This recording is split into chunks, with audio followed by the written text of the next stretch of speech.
Talk to me, talk to me, talk to me. Your magical kiss, take me just so far. Talk to me, talk to me, talk to me. Don't leave me like this, dangling from a star. Set me all aflame and it's so pleasing. It sure would be a shame if you were only teasing. So my love, before I go, turn the lights way down low and talk to me. Talk to me, talk to me. Well, good evening. Are we here, Kenny? All right. Welcome to the Don McKeag Show, ladies and gentlemen. I hope that the summer is going well for you, and I apologize. Ken Bukes, my partner and controller here. We've had a couple of summer situations where we were unable to be on for the last couple of weeks. We will try not to have that happen. Again, certainly not two in a row. Kenny, how are you? I'm good, Donnie. Well, I'm glad to have you back. This is the Don McKeag Show. If you happen to be newly watching, we are welcoming you, and we are also a call-in show where the number will come up on your screen. And I also do a radio show on Saturdays. From 11 to 1, it's WXTK on Cape Cod, conservative radio. But it's call-in radio, so those who have a differing opinion are welcome and encouraged to join me on both this show and on the radio. As is my bent, I've been on radio for 20 years, over 20 years. Happy to do it. And my intention is to try to inform, educate, titillate, motivate, hopefully stop people from hallucinating.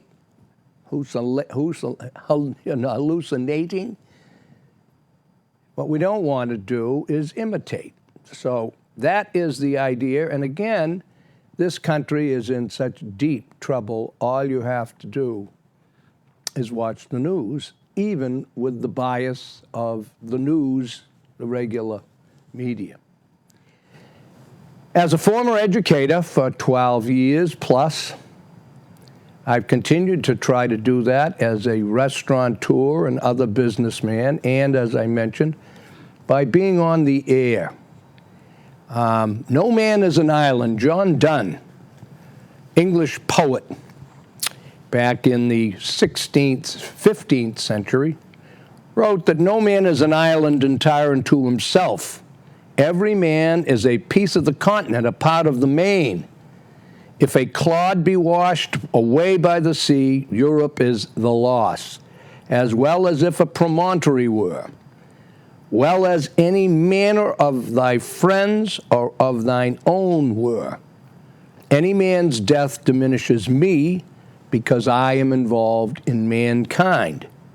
And therefore, never send to know for whom the bell tolls, it tolls for thee. I believe it was the 40s when Ernest Hemingway, who became America's, I think, most popular novelist at the time, wrote a novel entitled For Whom the Bell Tolls. And I believe it took place in the Spanish War, the uprising, but I'm not positive of that. Might have been the German First World War. The point is, ladies and gentlemen, we've become a very selfish, self-centered country, and unfortunately, there's testimony as to what happens and has happened in the past to other cultures like ours. The greatness begins to crumble, and it always crumbles for the same reason. It's our own humanity and our inability to stay aware of the 7 deadly sins. Greed and lust and envy, sloth, not working. All of these things, and then the politicians cater to them, become part of them, and since they make the rules by passing the laws, the people are infected by their leaders. We have the greatest form of government ever put together by all naysayers, whatever. If they are honest, they will say that the way our founding fathers organized the United States of America was and is, but I don't think it will be for long, the greatest form of government. But again, we know that government is only as good as the people running it. The church is only as good as the people running it. There are so many perils. A company, no matter how well organized the executive department is for a major company, no matter how good the product is that they are manufacturing, the company is only as good as the CEO and as the people who set the standards for that operation. A family is only as good as the parents and the children in it.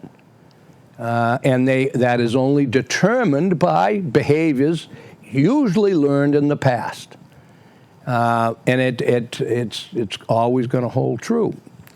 Well, I always talk about Martin Luther because I want everyone to always hear this and remind others, your grandchildren, your children, your brothers and sisters, those who come over to your house for a barbecue.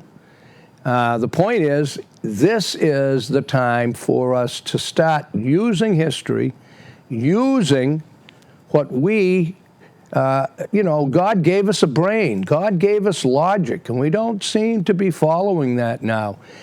But anyway, Martin Luther, for whom Martin Luther King was named, even though probably 2/3 of this country now wouldn't know who Martin Luther was, responsible for the Protestant Reformation.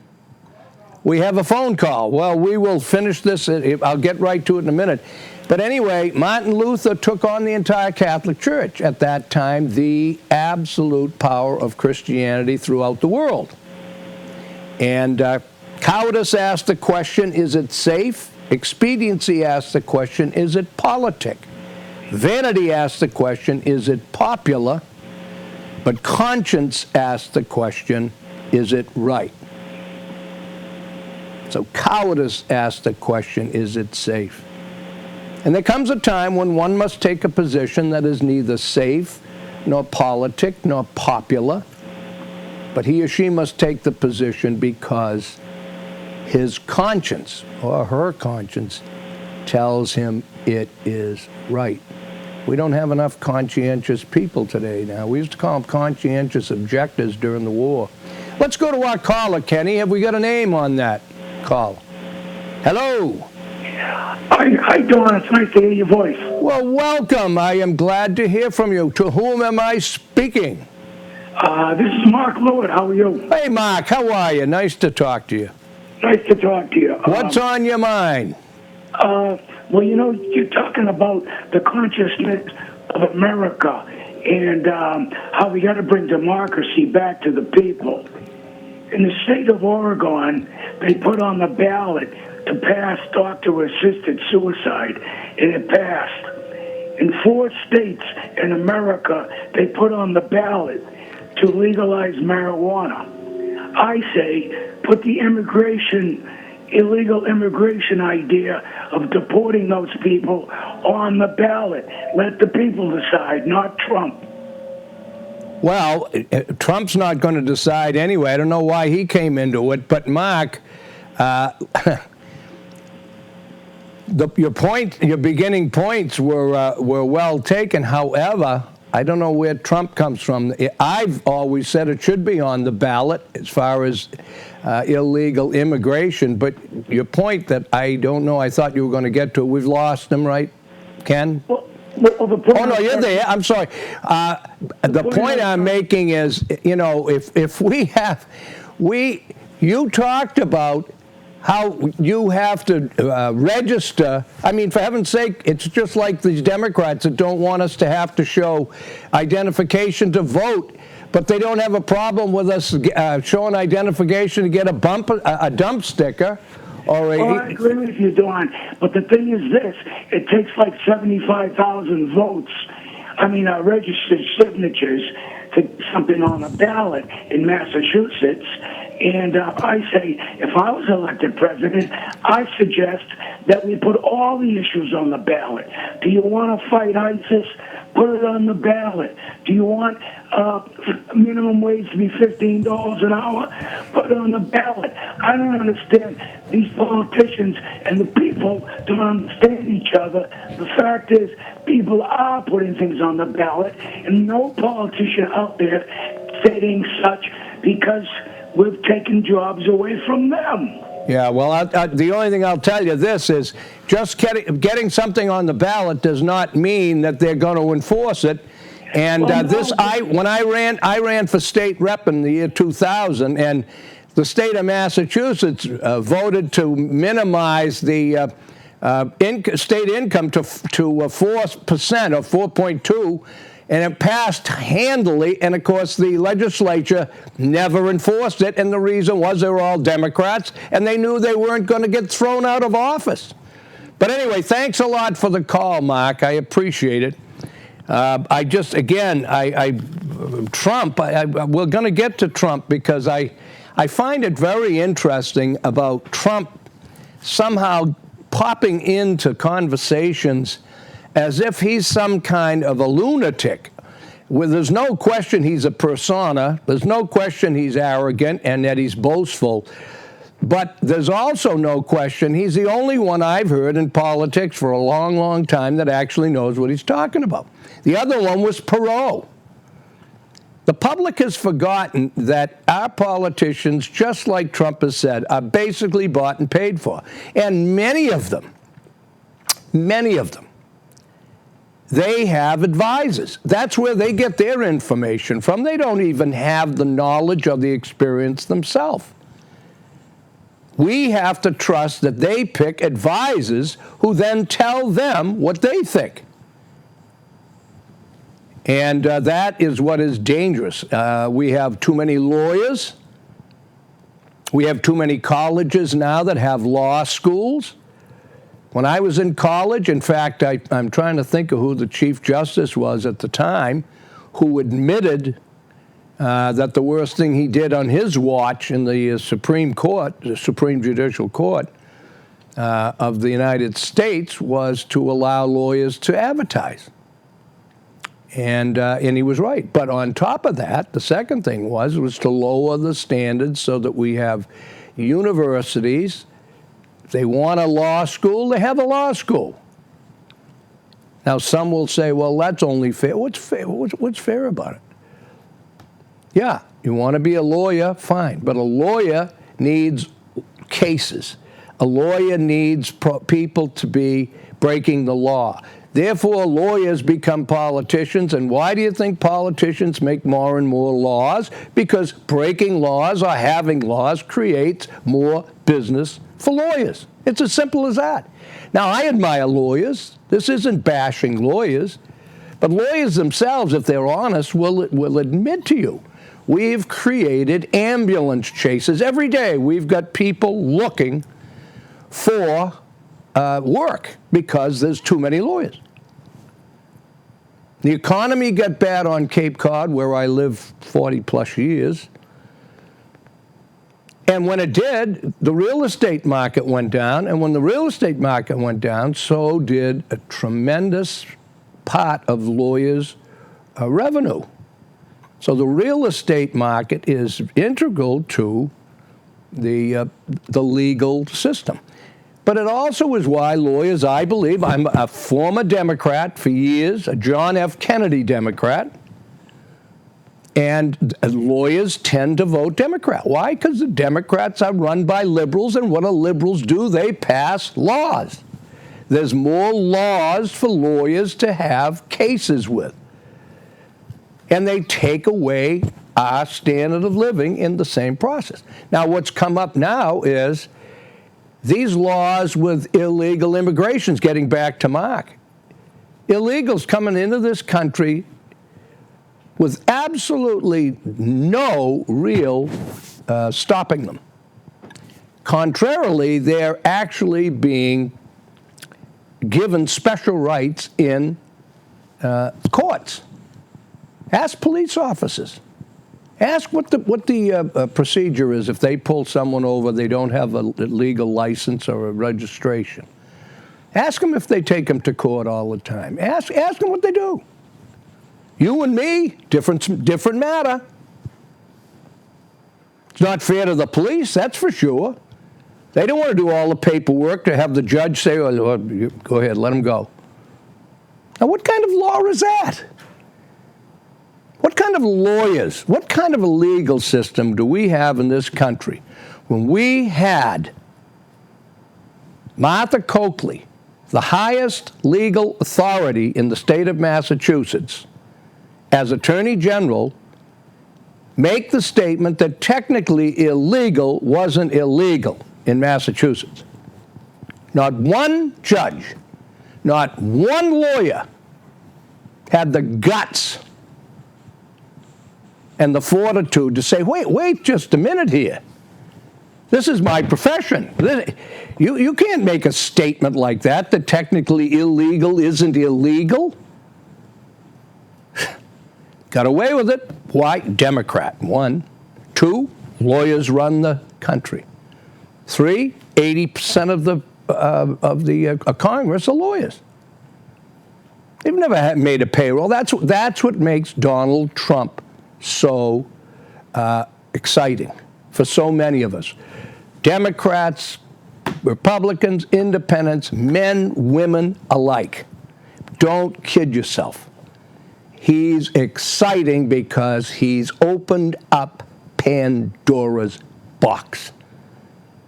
The media's bought and paid for. The Congress is bought and paid for. The judicial system is bought and paid for. And not one politician has had the gumption over the last God knows how many years to take them on because they want to get elected. And they justify it in their own heads. Well, I've got to go along to get along. Yeah. When does it stop? We all know. You start making concessions personally, business-wise, family-wise, where does it stop? You get the wrong antagonist, and you will always be at their mercy. That's what we have in the White House now. That's what we have as a Secretary of State from Massachusetts, an appeaser.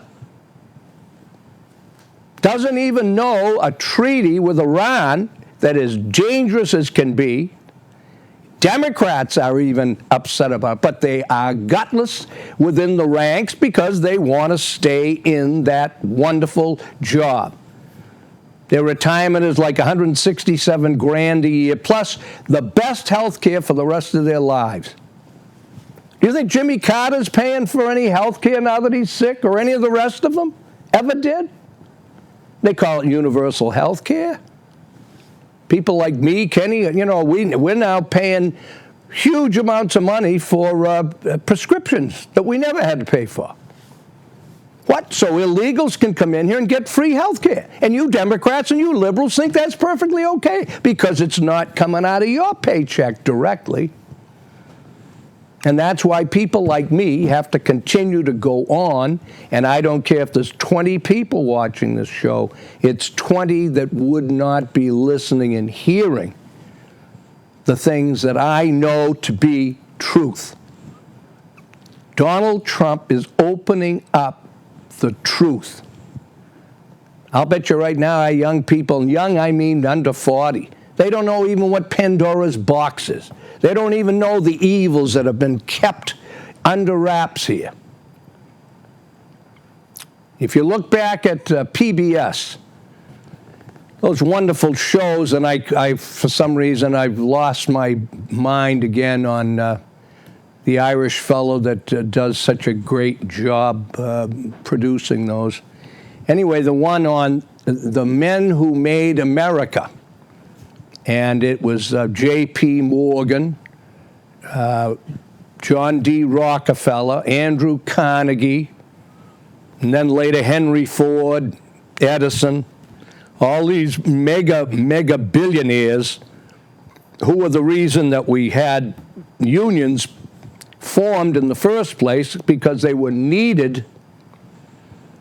But the only reason the United States really went into a huge lifestyle improvement was because of one accident, and that was Teddy Roosevelt becoming president. He was never supposed to. He was only 32 years old. He was placed in there to get rid of him out of New York. He was too conservative, and he wouldn't play ball with the crooks that owned those massive factories. So Teddy, all of a sudden, as vice president, they figured when McKinley did his second term, that would be it. Nobody would want Roosevelt. Well, McKinley was assassinated, and young Teddy Roosevelt became president, and Patty by the door. He wasn't a patsy. He wasn't going to be bought, and he changed the country around. He broke those robber barons. That's what they were called, and they were robber barons. They had kids working, 10-year-old kids working 30 and 40 hours. There were no child labor laws then. Police officers were paid $12 for every 2 weeks, and they worked 60-hour weeks. It goes on and on and on. And they were all trusts. They had trusts. That's what we're getting now, more and more. And guess why? Because of the corruption of our government. Both parties. I don't care how they are with you personally. Believe me, I ran as a state rep. I was friendly with a lot of top-level politicians. Personally, I liked them. Privately, politically, I didn't play ball, and that's why I didn't get elected, one, and that's why I didn't run again. Now, some would say, well, how are you going to change things if you don't run? Well, look at Mitt Romney. Look at Mitt Romney. All you people that voted for this guy a second time. Why? Political correctness, one of them. Biggest one, he's a Democrat. My family were Democrats. I'm a first-generation immigrant. So you can't point a finger. I've been there. I've been a teacher. I know what's going on in education today. And I don't mean it's all bad, but I want to read a couple of things now that we brought Trump into it. But first, let's look at the hypocrisy, by the way, and just point it out. I've lived on the Cape until I bought the Cranebrook restaurant in Carver, as many of you know, and thanks to winters like I had, we had to close. People couldn't get out. My customers went to Florida. We had power outages every weekend. Didn't matter. Do the banks help me? Nope. Did Obama's stimulus money that was voted by Congress for small businesses, was that available to me? I never missed a mortgage payment? Nope. But Obama had plenty of money to dole out another $1.7 million to Massachusetts school departments, who were already overfunded. All that went for was to give raises to the public employees. That's why we can never gain on it. And that's why you public employees can get mad at me all you want. But the truth of the matter is there's going to come a day of reckoning because your pensions are underfunded and in some cases non-funded right now. There is no money to pay your pensions. This liberal, Democrat control, but there's just as many liberal Republicans, unfortunately, does not care as long as they can rob Peter to pay Paul. That's the way of life of America now. Trump points this out. How tough can we be with China when we owe them what, Kenny? $3.7 trillion. We owe one country. And we're going to be tough with them? And these liberal global warmers and the nitwits like the John Kerrys who talk, all this, China has no intention of stopping emissions. They have no intention of competing on a level basis with us. Trump's absolutely right. You start imposing tariffs on incoming goods and give the American companies a chance to compete, and those companies will start coming back here. They've left the country specifically so they can compete, and they, by the way, when they say they've taken jobs out of here, that may be, but no one in the Democratic Party or the liberal establishment ever tells you the whole truth. The truth is, a lot of people working for many of these by the way, John Kerry's wife's company, you know, the ketchup company, Heinz, how many flavors is it? 47. They have 4 or 5 large companies in foreign countries. Of course, you know, the media, you know, Chris Matthews, all those, you know, real fair-talking Democrat liberals, they would mention this, of course, and hold John up as a hypocrite. But anyway, a lot of the people working in the companies that were here chose to bring their families and live in France or England or wherever the other plant is located. So they're not all job losses. The truth today, and people who tell the truth, like me, are regarded as the lunatics. We're regarded as mean-spirited. That's how upside down, inside out, and insane the mentality of the United States of America leadership is today. It is sheer insanity. They will not read history. They will not accept ancient axioms. Charity begins at home. We don't have that. We don't have charity begin at home. We're given billions of dollars. Trump addressed this. So did John McCain. We're going to stop giving billions of dollars to people who not only don't like us, who are actively trying to blow us up. But we've got to get along. See, that's liberalism. That's feel-goodism. And that's who you elect, you Democrats. And you get mad at somebody like me. I'm a turncoat. In 1887, Alexander Tyler, 1887, ladies and gentlemen, 100 years ago, it would be 1987. To come up to 15, it's another, 28 years. So 128 years. How's that in my head? I think it's right, yes. 128 years ago, a Scottish history professor at the University of Edinburgh had this to say about the fall of the Athenian Republic over 2,000 years prior. A democracy is always temporary in nature. It simply cannot exist as a permanent form of government. Thomas Jefferson told us that when he formed the country. He said, if you get 200 years, I'm paraphrasing, if you get 200 years, you're lucky.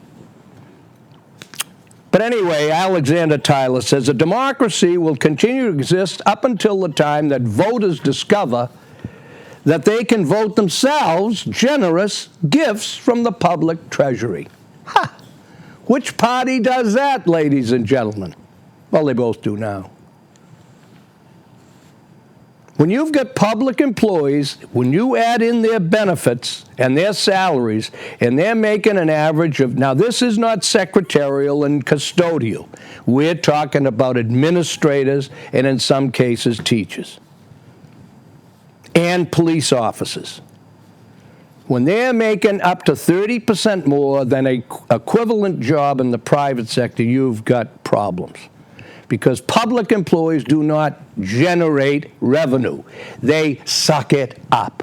They're essential, they're needed, but that's what socialism is. When the government becomes the controller of the expense, and when the private sector spends its time trying to catch up all the time. Like you small workers out there, every week, the end of the month, struggling just to pay your credit card balance.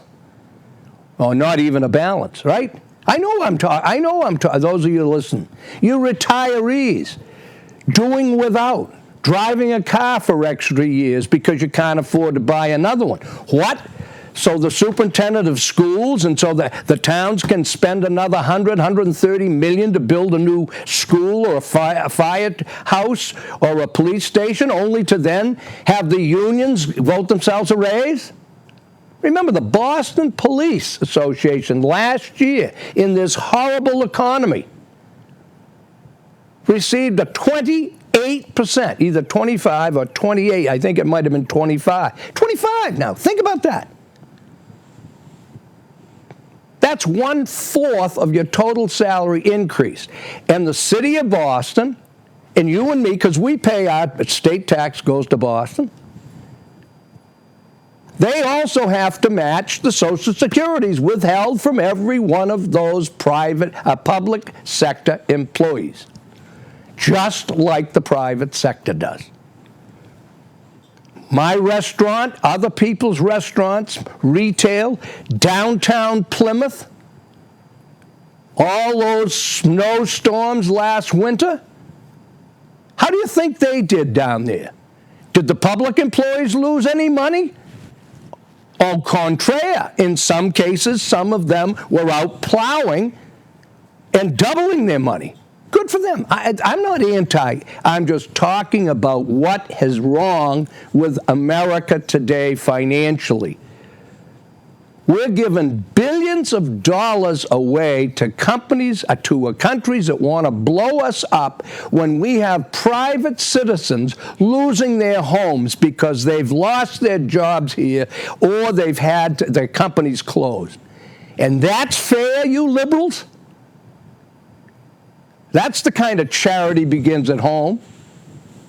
We've got retirees now worrying about surviving till they die, and we're letting illegals come into the border and giving them food, housing, and a check. And I'm the mean-spirited one. And you listen to these newscasters. What do you think Chris Matthews, these liberal nitwits, on television every night, what do you think they make for salary? They have the nerve to talk about somebody being overpaid. $3 to $5 to $7 million. I could do the news tomorrow. Most of it, they read cards. They've got a staff.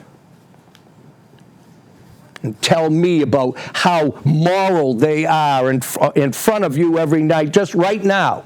While I'm on here babbling, most people are watching the news, the evening news, listening to the nonsense. Every time someone black gets shot, it's front page, everything else. A white cop gets shot or that young girl disappears. Political correctness. I'm taking a sip. Yes, Kenny. I'm on a roll here. What irritates me, and I have what irritates me. I'm going to calm down. Thank you for interrupting. I'm trying to calm you down because I can see where you're going right now. But what irritates me the third time is sitting watching the evening news, which I don't pay too much attention to, but I watch just to get the weather. And sometimes that's not even right. But I'm watching the other night, and I see Joe Biden eulogizing 5 people that were killed in a recruiting center Yep. where they weren't allowed to have guns to protect themselves. Correct.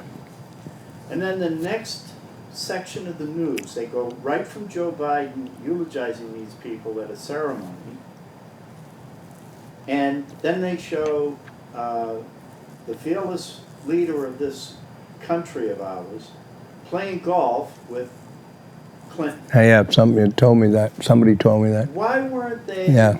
Why weren't the both of them there paying tribute to people that have dedicated their lives to serving this country through the military? Well, never mind that. Let's take it even further.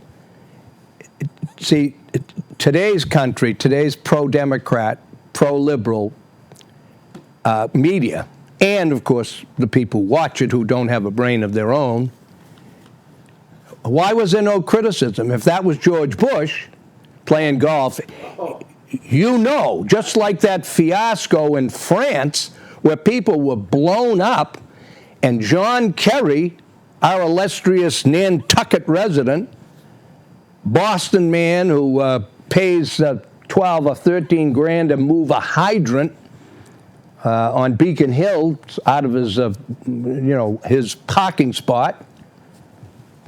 He goes over there with James Taylor and sings to the French, tells them that you've got a friend. That's where this country is, ladies and gentlemen. I don't know, but anyway. And I misspoke earlier. It's not 47 varieties of vines. It's 57 varieties. 57. I thought there was more than 50. Yeah. My apologies. All right. Well, now you've calmed me down a little bit. Let me get back to this Scotsman in 1887. I know it's not much good, but I'm just trying to point out that unless we get back to caring about what works and what doesn't work, never mind what color somebody's skin is, never mind whether they're gay or straight, never mind whether they're male or female. Let's get down to the reality of, does this work or doesn't? We'll give this a try, but if it hasn't worked, we've got to change it. That's not in the liberal mentality. What they do is they leave the program floundering and then move off to another one. That's what they've done with food stamps. They've done it with welfare. Look at those EBT cards. And I guarantee the same Irish, they will still vote Democrat because their grandfather or grandmother will come out of their grave and choke them if they ever didn't vote for a Democrat. And that is pathetic. That's not ignorant, it's pathetic. Now, continuing with, again, 1887, Alexander Tyler.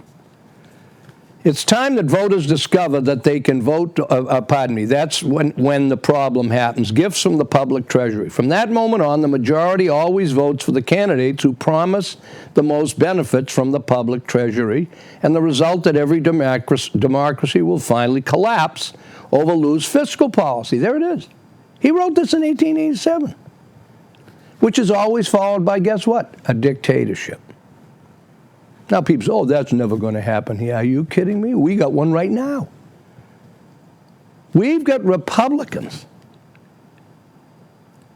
that won the midterm elections. Boehner, McConnell. What have they done? They've gone right along with Obama. Why? He's got something on him. They wanted to get reelected. They're phonies. That's what discourages me the most. I vote against a Democrat. I'd vote for Alfred E. Newman. But to not have confidence. That's what I mean about Trump. I know it is false. I know but my God, you're not going to buy him. But again, it's up to you, Americans. You've got to have the guts to take on your wife or your daughter. Oh, that crazy man. Look at his hair. What the hell has that got to do with a guy or a woman being president? The hair? That's what we got voting. The average age of the world's greatest civilization from the beginning of history has been about 200 years. During those 200 years, these nations always progressed through the following sequence. Listen to this, Kenny. From bondage to spiritual faith, from spiritual faith to great courage, from courage to liberty, from liberty to abundance, from abundance to complacency, from complacency to apathy, from apathy to dependence, from dependence back into bondage. That's where we are. Where do you think we are? We're into complacency and up to apathy, and now apathy to dependence. We've got too many people voting for Democrats because they're controlling the government and they're handing out the dough. That's why socialism never works. Because when you get apathy into dependence, when you have a large population percentage being paid by a government, any government, it's called socialism. There is no bottom line because all they have to do is raise taxes. But what happens is, as happening now, they're choking off small business. Some people don't care about small business. By the way, I love the public employees, anybody that's watching. I love it when you support the Home Depots and all, and don't support the small guy, you know, and then wonder why the small restaurant, the little gas station guy that does his own mechanical work, the little variety store, all of a sudden they're out of business, and you say, "Oh, isn't that a shame?" But you couldn't wait to go to the chain so you could save yourself $1.50.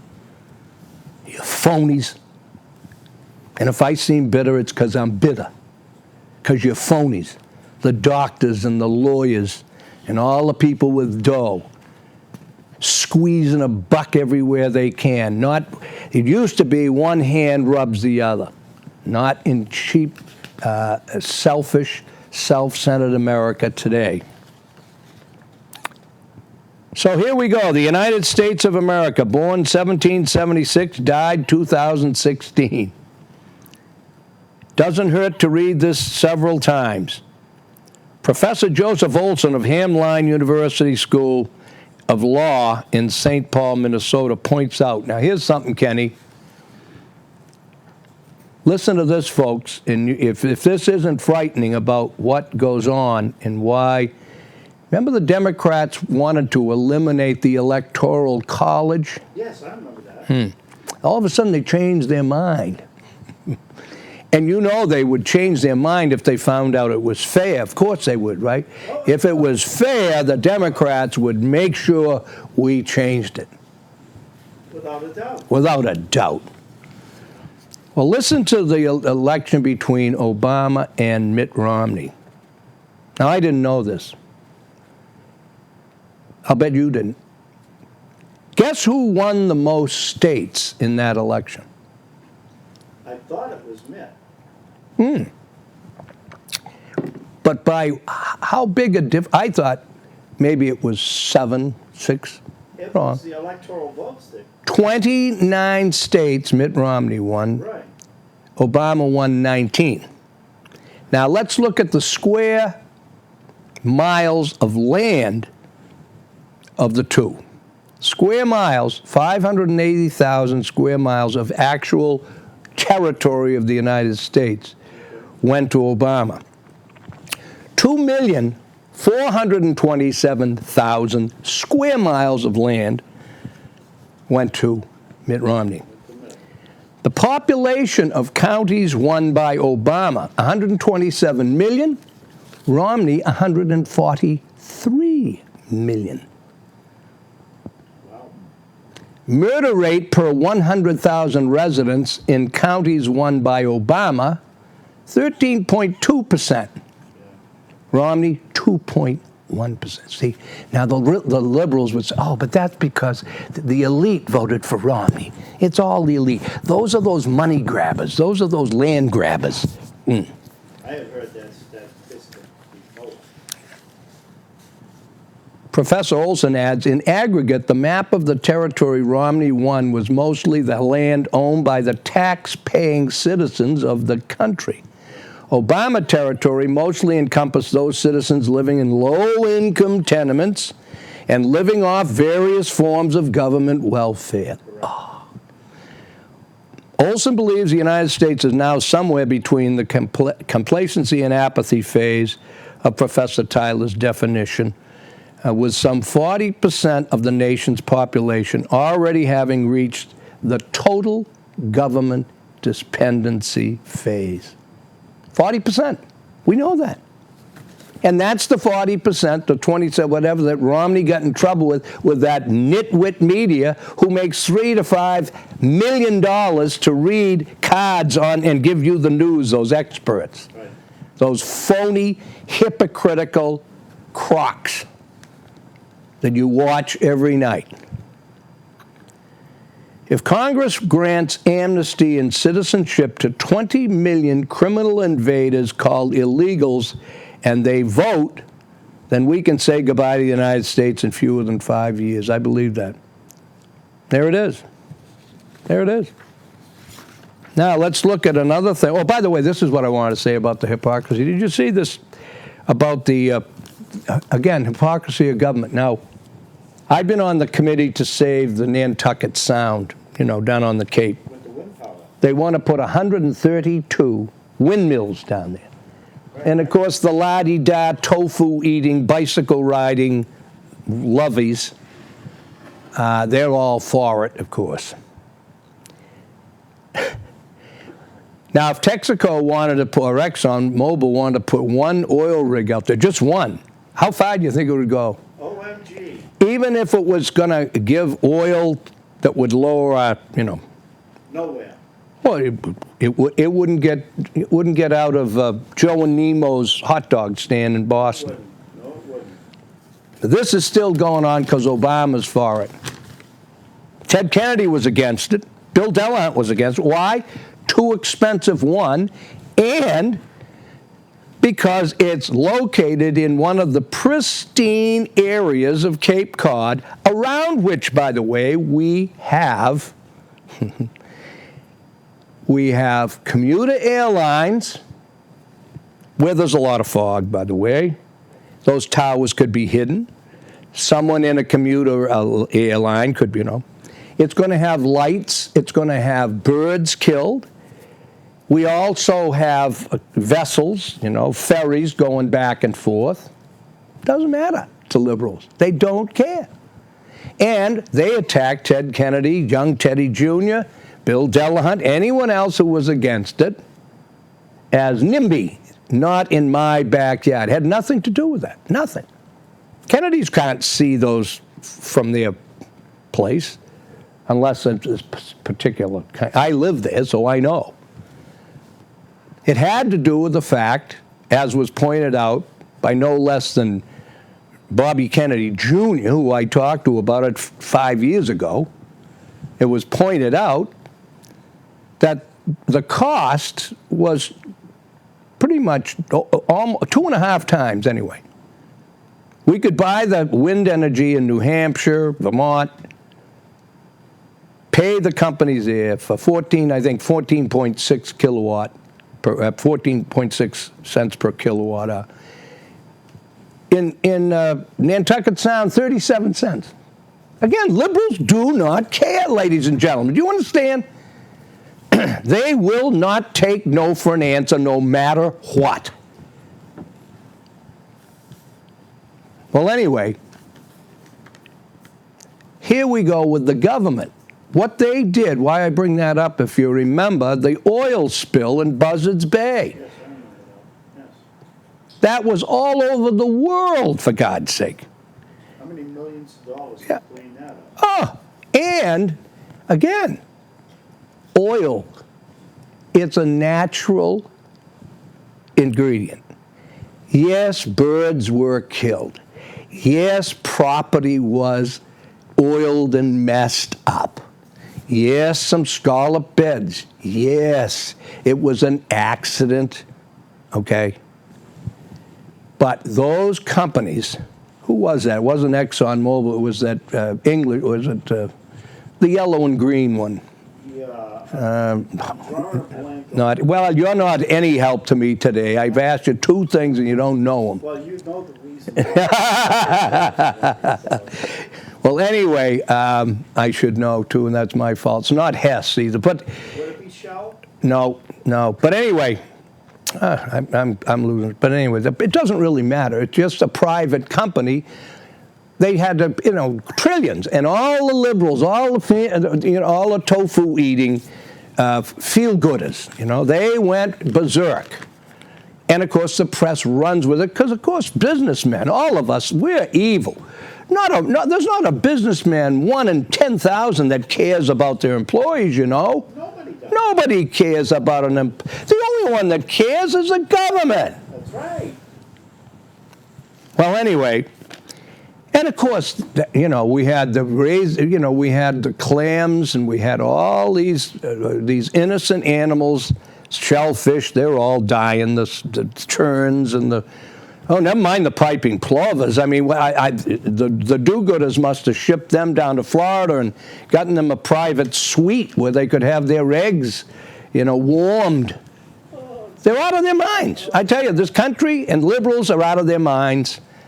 And thank God maybe Trump is going to pop some of this absolute insane thinking.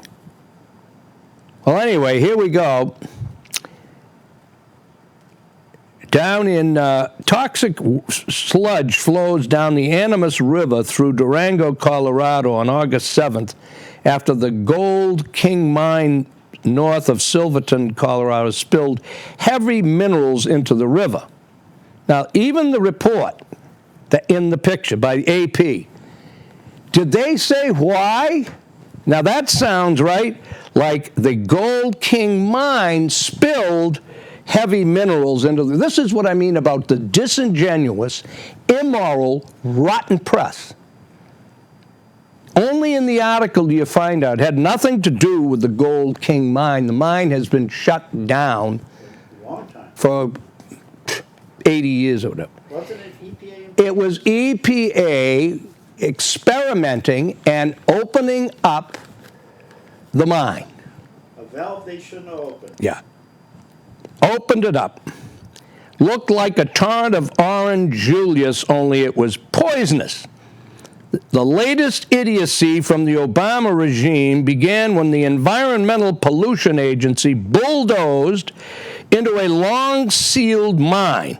3 million gallons of toxic waste cascaded into the Animas River.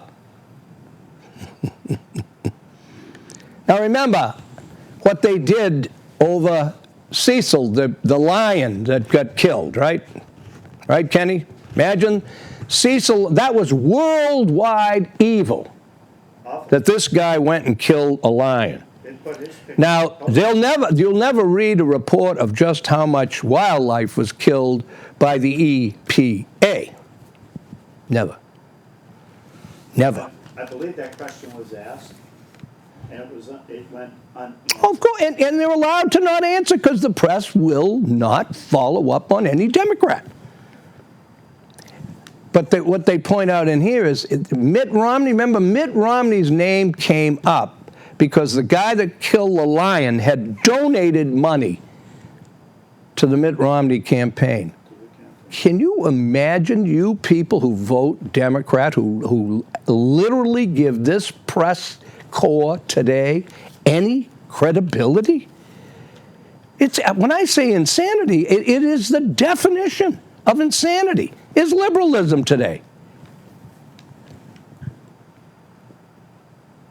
Imagine, this is the governor of New Mexico, a Republican named Suzanne Martinez, summed up the double standard this week. Imagine, she said, what would have happened if a private company caused this waste spill. Like the Exxon Valdez Yep. example. Yep, there it is. But again, keep voting Democrats. Donnie, you need to interrupt you. Yes. I'm very, very curious as to what that pile is right beside. Well, I was going to get to this. Maybe I'll get to this. Maybe You've we've... got 4 All right, let me do that because I brought it to my radio and I didn't get to it. To the studio and get us ready to. All right, Kenny. This is good. Ladies and gentlemen, we'll switch it to the end because this is another concern for so many of us. But again, these are the truths that I try to give you. I don't expect to have anything change because nothing changes unless people change. And people don't seem to be willing to change. They seem to absolutely be willing to go down with the ship. And the ship is liberal, democratic politics. That's the ship going down and it's pulling us with it. And remember, I was a lifelong Democrat. I was a teacher, but I've also been a businessman. I believe in education.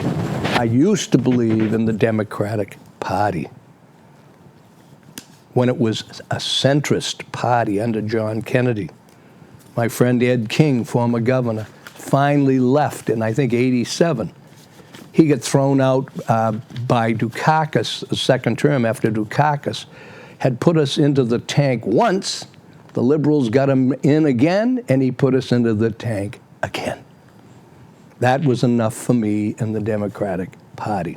But anyway, to show how trickle-down economics that we heard about and everybody was dumping on Reagan at that time, by the way, I was one of the Democrats for Reagan. Proud of it. Liked him. No BS from him. We don't have one Republican that's got that, except Trump. And they're going to defeat him. The Republicans themselves, they can't stand the truth either. Anyway, I just wanted to show you. Now, this is so serious. We may not get to it, but I don't know what your mailboxes look like, but I've always, even on limited income when I was flush, I once was flush, and I always gave money myself to charities that I believed in. Home for Little Wanderers, I'll bet I've given for 50 years, and a lot of others, children's thing, and the cancer thing, and the little smile kids who have the lip problems. Well, now it's gotten so bad. This is within three deliveries of my mail. Now, some of them, like Dana-Farber, I donate for children's cancer. But once I do, I get something every 2 weeks. Never mind what the cost in terms of mailings. Now, just look at but these are the ones that bother me and why I bring it up as awards. There's 4 in here. Final notice, $9,456.99. September 21st, I have to send in $6. And I'm guaranteed to win this, okay? Or guaranteed to be. Now, why I bring it up is every now and then I'll throw $5 in if it's, again, because sometimes it's like Wounded Warriors. But I'm here to tell you a lot of people are sending in millions and millions of dollars that are retired, like me and others, and they can't live off of their fixed income. And they're willing to take a shot at it, just as they're willing and do play the lottery. Yes, it can be bad because it's habit forming, but I'll tell you, a lot of elderly retirees in this country, another shameful existence of this government's policy. The old people have to take chances by taking a chance and betting on something that they might win a few $1,000s to get by. Anyway, it's the Don McKeag Show. He got wound up again. I guess that doesn't disappoint some of you, but that's me. God bless you. Have a wonderful weekend coming up. Stay safe. And God bless the United States of America. Give us some help out there. We need it. Good night.